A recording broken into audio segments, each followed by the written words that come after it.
क्या गांधी जी भगत सिंह की फांसी रोक सकते थे, या फिर यह सिर्फ एक राजनीतिक मजबूरी थी? भगत सिंह, राजगुरु और सुखदेव की फांसी के पीछे की असली कहानी। क्या वाकई गांधी जी ने अंग्रेजों के साथ समझौता किया था? तीनों वीर क्रांतिकारियों की फांसी के पीछे छुपा है एक ऐसा सच जिसे कभी पूरा बताना आसान नहीं था।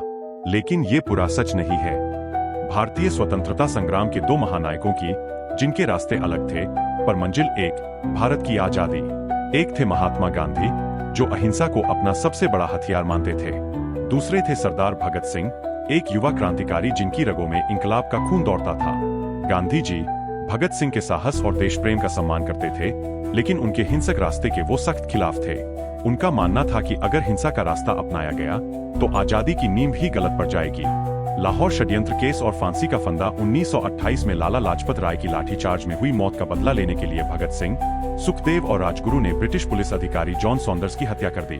इसके बाद उन्होंने सेंट्रल असेंबली में बम फेंका, जिसका मकसद किसी को मारना नहीं बल्कि अपने विचारों को देश और दुनिया तक पहुंचाना था। इसी लाहौर षड्यंत्र केस में उन पर मुकदमा चला और 7 अक्टूबर 1930 को उन्हें फांसी की सजा सुनाई गई।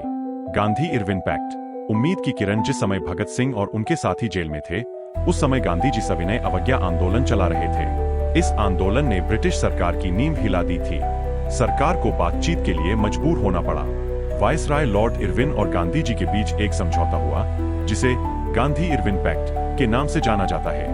पूरे देश की निगाहें इस समझौते पर टिकी थीं। लोगों को उम्मीद थी कि गांधी जी इस समझौते में भगत सिंह, सुखदेव और राजगुरु की फांसी की सजा माफ करने की शर्त जरूर रखेंगे। गांधी जी ने कई बार निजी और सार्वजनिक प्रयास किए। उन्होंने कई बार वायसराय इरविन से इस बारे में बात की। 18 फरवरी 1931 को उन्होंने इरविन से मुलाकात की और फांसी की सजा को उम्र कैद में बदलने का आग्रह किया। उन्होंने वायसराय को समझाया कि इन नौजवानों को फांसी देने से देश का माहौल और खराब हो सकता है। लेकिन गांधी जी की कुछ सीमाएं थीं। पहली, वो किसी भी तरह की हिंसा का समर्थन नहीं कर सकते थे। भगत सिंह को माफी दिलाने का मतलब होता उनके हिंसक कार्यों को जायज ठहराना, जो गांधी जी के सिद्धांतों के खिलाफ था। दूसरी, गांधी जी के पास कोई अंतिम अधिकार नहीं था। वो सिर्फ अनुरोध कर सकते थे, दबाव बना सकते थे, लेकिन फैसला लेना वायसराय इरविन के हाथ में था।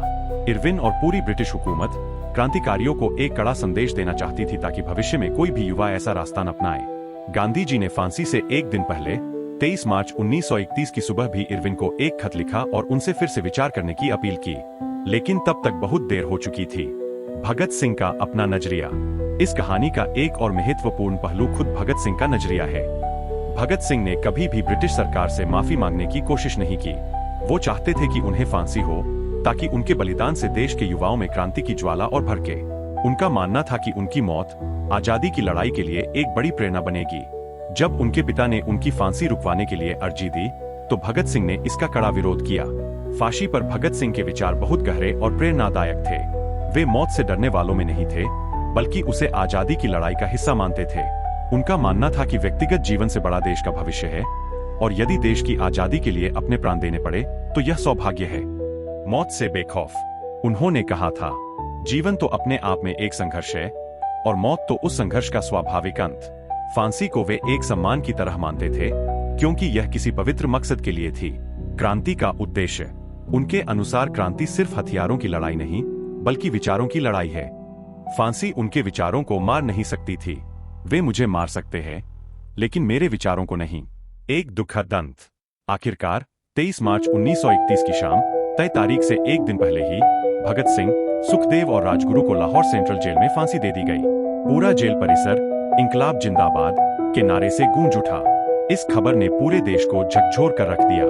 बहुत से लोग गांधी जी से नाराज हुए और उन्हें इस फांसी के लिए जिम्मेदार ठहराया।